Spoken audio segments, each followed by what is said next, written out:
wakiniye Rayon Sport. Rugaju tujyane sinzi nimba nkomeza kubyita mu nzove twumve naho nimba kotsi kazamutse. Yusu yagiye mu rukerera, Vinyinu yagiye, Aziz Dao yagiye, Emery Bayisenge ibiganiro nibirakunda. Nuwuhe mushinga w'ikipe ya Rayon Sport ihisemo kujya kuzana umukinnyi wakinaga National First Division ubundi bazi nka Motsepe Foundation Championship mu cyiciro cya kabiri? Naganiriye na Harinyengo muri iki gitondo, biganiro by'abatoza byari biryoshye. Ngiye nsigaye mbaza abantu polisi kuruta kwihutira kunenga cyangwa gushima umukinnyi wagiye. Nabanje kumuha avi yanjye mubwira yuko nkurikije uko nabonye Yusu nkoze evaluation y'ibyo yatanze, si umukinnyi uvunika cyane usibye iramvune y'ukuboko yageze kugera yo gufwa, ariko iyi ni normal.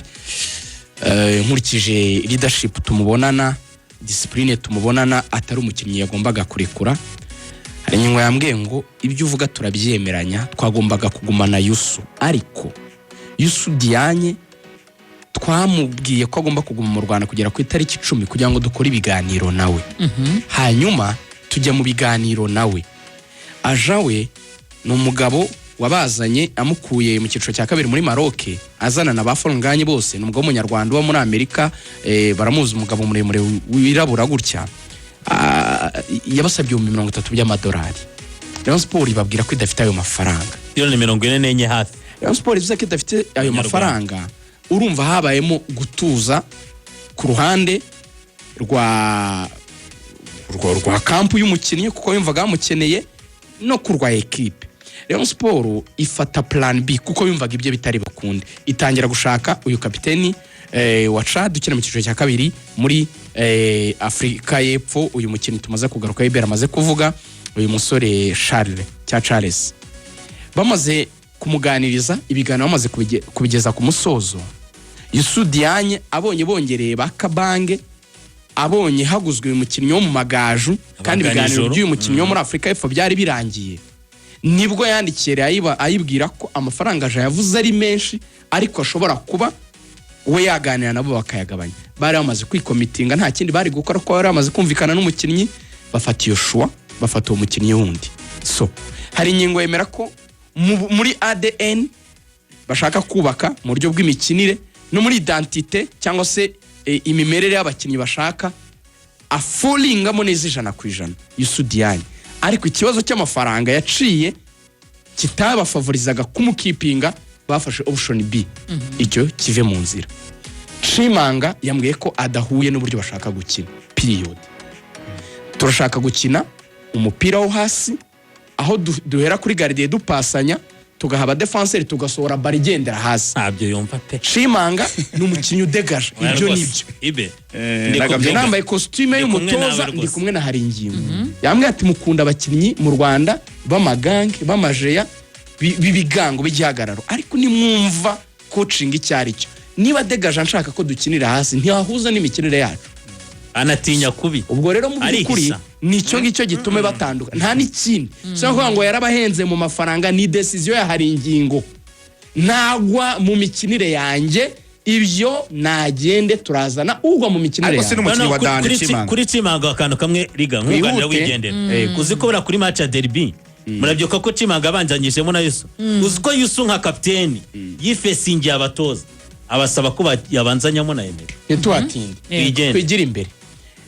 Abakinnyi muri kubona abandi Rayon Sport iri kugura bavuga basa naho batazwi. Harinyengo challenges yamwe ati Yusu Dianye yavuye mu cyiciro cya kabiri muri Maroc. Uyu munsi muri kuvuga ngo yongererwe, nanjye nabishakaga, ariko sundi tuzanye ntava mu cyiciro cya kabiri muri Afrika y'Epfo, ni champion mbise. Kuki mujeje umukinnyi utarakina mwaretse agakina tukareba urwego yakina? Ati yo leadership nayo ifite nta gakina muri equipe nationale, ntiyambaye mu bande ya equipe nationale. Yego igihugu cye ntigikomeye mu mupira ndabyemera, ariko ni murindire. Mugahenda kenshi Yusu Dianye yajyanye nakamubwiye Karikeza yagakoreye ntuza inkuru yatangaje ku Nyarwanda mu gitondo kare inkuru yankanguye. Nagize n'umwanya wo kuvugana na Karikeza. Yusu yashakaga rero cyane pe, yumvaga yiteguye no kugabanya zikagera kuri $20, ariko ipe yari yamaze kwishyura undi. Niki kiri gutuma rero Rayon Sport ubona iri kwitonda cyane muri ibyo amatransfer? Namenye ko hari inama yahuje Haringingo, directeur technique wa Rayon Sport uriya mugabo bakuye muri Paris Saint-Germain y'abana ndetse na perezida wa Rayon Sport Murenze yababwiye ko hari budget batagomba kurenza muri Rokritoma, anababwira n'imishahara batagomba kurenza abazakategoriza abakinnyi. Hari abakinnyi classe ya mbere, ya kabiri n'iya gatatu bazahembwa bingana n'amafaranga ikipe ishobora kuzabona. Murenze yavuze ati ntabwo nshaka kuzana abakinnyi ngo nyamo umuntu 5 undi 3 undi 2, noneho nisange nagiye muri payroll miliyoni 70 tudashobora kubona, usange tugize ikibazo cy'imishahara. Ikintu cya mbere bigiye kuri wa muyobozi wabaye muri Rayon Sport uyu mugabo Jean Fidel, tubanze tugire imishahara dushobora kubona, minzi turi bukoreremo zingane nibyo dushobora kubona. Rokritoma ntibashaka kujya mu madeni, tugura abakinnyi mu mafaranga dushobora kwafodinga kubona, apana gusigara mu madeni ejo tukazisanga dufite ibirego muri FIFA. Urugero rworoshye, Rayon Sport muzi kutarahereza umukinnyi witwa Kuyate Rokritoma yamaze kwirega muri FIFA. Rayon Sport ifite ikirego cya Idrissa Kuyate kiri muri FIFA. Ubu hari ingingo yambwiye ati nuko umuganiriza tukamwinginga tukamugusha neza tukaraka ko twamuha make wenda niba twemera ko twanatandukana, kuko nawe niba mufite muri projet zabo uri murayibona. Yego. So niki rero kibaye muri Rayon Sport nsoza. Reyo abafana barashaka ko ihitizana abakinnyi bahenze bakomeye bagurwa amafaranga menshi bafite amaprofile akomeye, ariko bakirengagiza ikintu kimwe. Ese muzi ko na Skol mwatandukanye mutara undi mufatanya bikorwa? Amakuru ufite muri no gushaka kongera gusubira mu biganiro ngo ibe yajya wenda no mu mugongo mu ndi mufatanya bikorwa w'imbere. Ese muzi ko mutagira amafaranga nka ya APR? Ese iyo nsabira ya amafaranga mvuga ni RDB nibahe murakennye, bamwe akavuga ngo ya ngo uravuga ngo turakennye turusha amafaranga, muzi ko yikennye ni mvugo ndatinya gukoresha, muzi ko igira ubushobozi buke. Rero nta gikipe yagura ibiruta ubushobozi bwayo. Umunyarwanda aciye umugani ngo ihene irishiriza ku burebure bw'ikiziriko cyayo. Simbisi ihene, ariko nukuvuga ngo ubushobozi bwanyu bubemerera abakinnyi bahendutse badahenze kumishaka. Kuvugana nabo bavuga ko bari izihe ntego bafite, wenda niyo mpamvu abariyo nizo nukubaka ikipe ingana n'ubushobozi bafite n'imishahara bafite. Nta ikindi bagomba kugura abakinnyi benshi barashoje, bari gusezera abakinnyi benshi baguzwe bafropinze, kuko bazagura benshi bagomba kudatanga menshi cyane, kuko bazagura benshi cyane. No kuvuga ngo intego amatsinda ya Confederation, kuko niyo bategereje abariyo si n'igikombe cya Champions. Yose ndabibaza bo barambwa ko Sekafa bazayikoresha nk'irushanwa ryo kwiprepara kugira ngo bategure champion no mwaka utaha, niyo bashaka umwaka utaha champion. Ngo kwizera ko biragenda bite? Barashaka kumuganiza akiva mu mavuyo ariko yakongera, baramukeneye baramwemera pe. Bizabayenda koko kuri ofa ye ya y'ibihumbi 120 n'indi y'ibihumbi 80 ya 80 iri na serie cyane. Ariko muri rusange dusoza amasegonda gake kuri Reyo, hari ingingo aravuga ngo tuzubaka ikipe iri competitive. Hari ingingo yambwiye ngo Rugaju nk'umutoza hajya urabyumva kurusha hajyanya nzubaka ikipe ikomeye itagendeye ku maprofile manini ariko nziza ishyize hamwe iri sudi. Ati ngenzi ko tuzarivariza zahangara. Aravuga ati muduhe umwanya dukora ibintu kandi mureke kubanga abakinnyi n'amafrope ejo mutazasaba imbabazi ku maradiyo. Yambwiye atari abanyamakuru bavuga ibintu ejo bakazasaba imbabazi.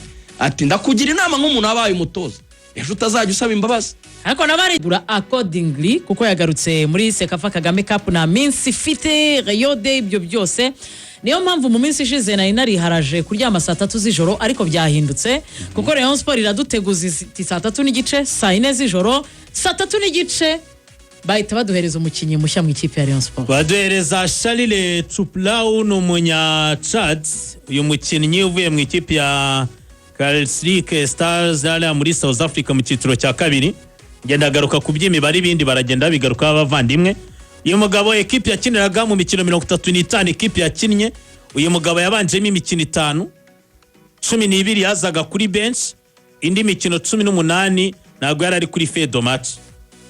Uyu mugabo rero niwe wasinye mu ikipe ya Rayon Sport, umunya Chad. Ejo bundi murabyuka ko muri World Cup qualifiers imikino ya nyuma ikipe y'igihugu ya Chad yakinnye harimo na match ya Madagascar, abantu barabyibuka, yaragaragaye ari mu kibuga. Niyo ugiye gushaka amashusho ye ubona ikipe y'igihugu ya Chad ikina uramubona. ubwo no defenseur mushya w'ikipe Rayon Sport metero 1.99 ku ndeshyo rwose ntacyo wamunenga, no defenseur muremure mu buryo bufatika. Ku myaka ya 25 rero Charles Pastol yavukiye i Yaounde, buriya yavukiye muri Cote d'Ivoire nawa muri Cameroon, yavukiye Yaounde. Bana banamubonye Chad ikina na Cameroon, yagiye kwaka ifoto Samuel Eto'o ahubwo ati ko ari umugene igihugu wabo, afite ubwene igihugu bubiri, afite ubwene igihugu bwa Cameroon ndetse n'ubwa Chad, ariko akina ikipe y'igihugu ya Chad. Ubwo rero ku myaka ya 25 yakinaga mu cyiciro cya kabiri, ntabwo agize umwanya wo gukina cyane.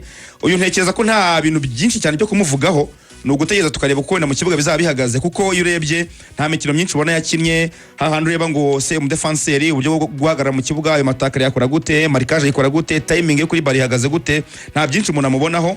Wenda Rayon Sport ishobora kubivuga iti reka tumugerageze turebe ko byakunda. Mu myaka 25 ntabwo ari muto, ariko sinamukuru cyane.